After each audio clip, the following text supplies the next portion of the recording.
മിശിഹായ്ക്ക് സ്തുതിയായിരിക്കട്ടെ. ഹൃദയം തിരുഹൃദയം വിചിന്തനം നമുക്ക് തുടരാം. നമ്മളിന്ന് ചിന്തിക്കുന്നത് ഹൃദയം വിരൂപമാക്കുന്ന മറ്റൊരു കാര്യത്തെക്കുറിച്ചാണ്. അത് വിശ്വാസരാഹിത്യം. വിശ്വാസരാഹിത്യം നമ്മുടെ ഹൃദയത്തെ വിരൂപമാക്കും എന്നത് ദൈവവചനം നമ്മെ ഓർമ്മിപ്പിക്കുന്ന ഒരു കാര്യമാണ്. മർക്കോസ് 16:14 എടുക്കുമ്പോൾ അവിടെ നമ്മൾ കാണുന്നു, ഉത്ഥിതനായ കർത്താവ് അവരുടെ വിശ്വാസരാഹിത്യം കണ്ട് അവരെ കുറ്റപ്പെടുത്തി. പറയുന്നുണ്ട്, വിശ്വാസരാഹിത്യം നമുക്ക് യോജിച്ചതല്ല എന്നുള്ളത് ഈ വചനം നമ്മെ ഓർമ്മിപ്പിക്കുന്നുണ്ട്. ഇതുമായി ബന്ധപ്പെടുത്തി ആദ്യമായിട്ട് നമ്മൾ കാണുന്നത്, വിശ്വാസത്തിൻ്റെ ശക്തിയെക്കുറിച്ച് ദൈവവചനം കൃത്യമായിട്ട് നമ്മളെ പഠിപ്പിക്കുന്നുണ്ട്. നമുക്ക് എല്ലാ സുവിശേഷങ്ങളിൽ നിന്നും ഓരോ വചനമെങ്കിലും എടുക്കാം. വിശ്വാസത്തിൻ്റെ ശക്തിയെക്കുറിച്ച് നമ്മളെ പഠിപ്പിക്കുന്ന തിരുവചന ഭാഗങ്ങൾ. മർക്കോസിൻ്റെ സുവിശേഷം 9-ാം അധ്യായം 23 എടുക്കുമ്പോൾ അവിടെ പറഞ്ഞിട്ടുണ്ട്, വിശ്വസിക്കുന്നവർക്ക് സകലതും സാധ്യമാണ്. പറയുന്നുണ്ട്, സകലതും സാധ്യമാക്കുന്ന ഒന്നാണ് സജീവ വിശ്വാസം എന്നുള്ളത് നാം തിരിച്ചറിയണം. മത്തായിയുടെ സുവിശേഷം 21, 22 വചനങ്ങൾ എടുക്കുമ്പോൾ അവിടെ പറഞ്ഞിട്ടുണ്ട്, സംശയിക്കാതെ വിശ്വാസത്തോടെ നീ ആവശ്യപ്പെട്ടാൽ ഈ മല ഇവിടെ നിന്നും മാറും, കടലിൽ പോയി പതിക്കും. ഈ മരത്തോട് മാറാൻ പറഞ്ഞാൽ ആ മരം മാറിയിരിക്കും. അതാണ് വിശ്വാസത്തിൻ്റെ ശക്തി. ലൂക്കാസ് സുവിശേഷം 7-ാം അധ്യായത്തിൻ്റെ 9-ാമത്തെ വചനം എടുക്കുമ്പോൾ, ശതാധിപൻ്റെ വിശ്വാസം കണ്ട് വിസ്മയിക്കുന്നത് യേശുവിനെ കാണാൻ പറ്റും.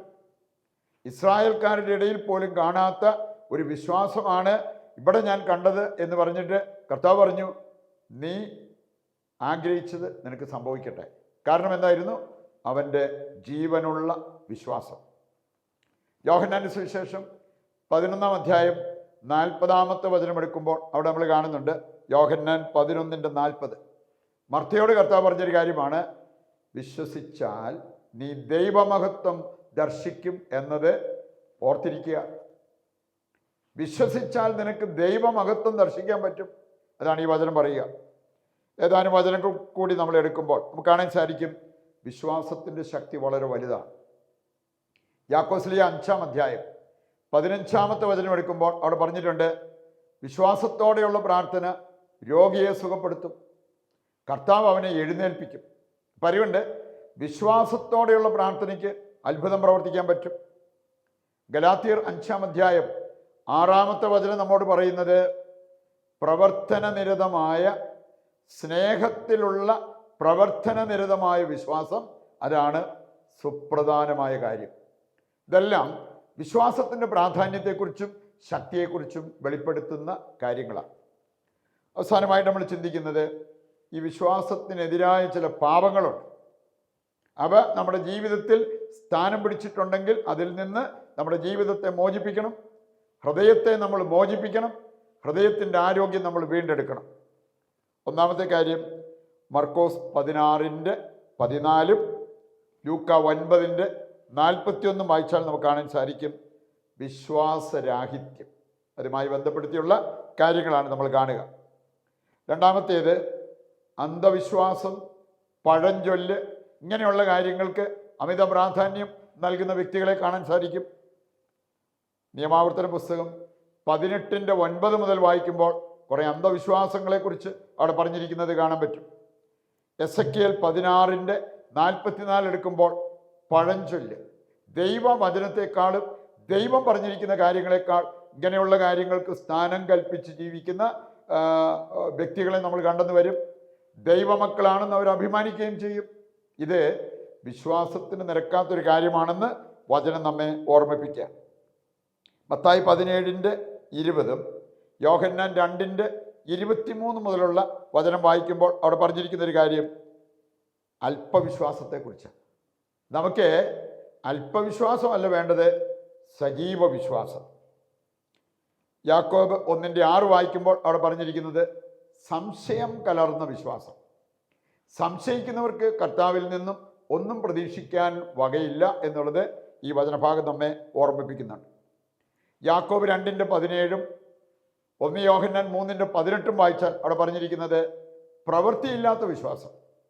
ചിലർക്ക് വലിയ വിശ്വാസവും ഒരുപാട് അതുമായി ബന്ധപ്പെടുത്തി സംസാരിക്കും, പക്ഷേ പ്രവൃത്തിയില്ലാത്ത വിശ്വാസം അത് ഫലപ്രദമാകില്ല എന്നുള്ളത് കർത്താവിൻ്റെ വചനം നമ്മെ ഓർമ്മിപ്പിക്കാം. പ്രിയപ്പെട്ടവരെ, ഇക്കാര്യങ്ങൾ ഹൃദയത്തിലേക്ക് ഏറ്റെടുത്ത് തിരുത്തേണ്ടത് തിരുത്തുവാൻ നമുക്ക് തീരുമാനമെടുക്കാം. എന്നിട്ട് വിശ്വാസരഹിത ഹൃദയം മാറിയിട്ട് സജീവ വിശ്വാസമുള്ള ഒരു ഹൃദയം നമുക്ക് ലഭിക്കുവാൻ ആഗ്രഹിച്ച് ഈ തിരുഹൃദയ പ്രതിഷ്ഠയിൽ പങ്കുചേരാം.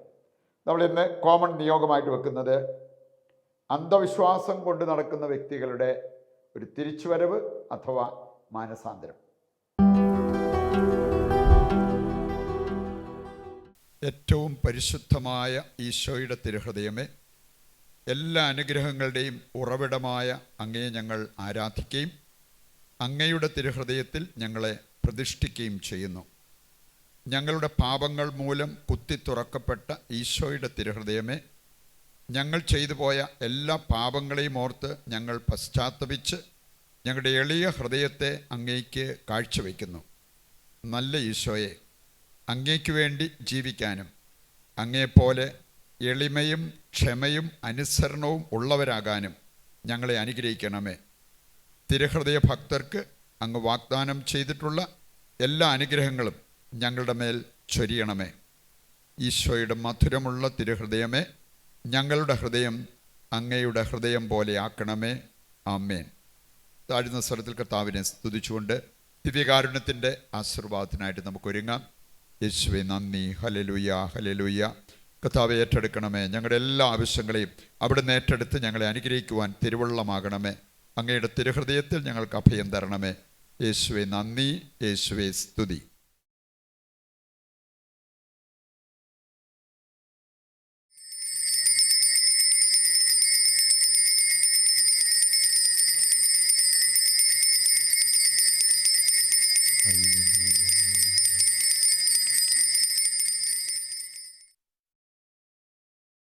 പരിശുദ്ധ പരമ ദിവ്യകാരുണ്യത്തിന് എന്നേരവും ആരാധനയും സ്തുതിയും പുകഴ്ചയും ഉണ്ടായിരിക്കട്ടെ.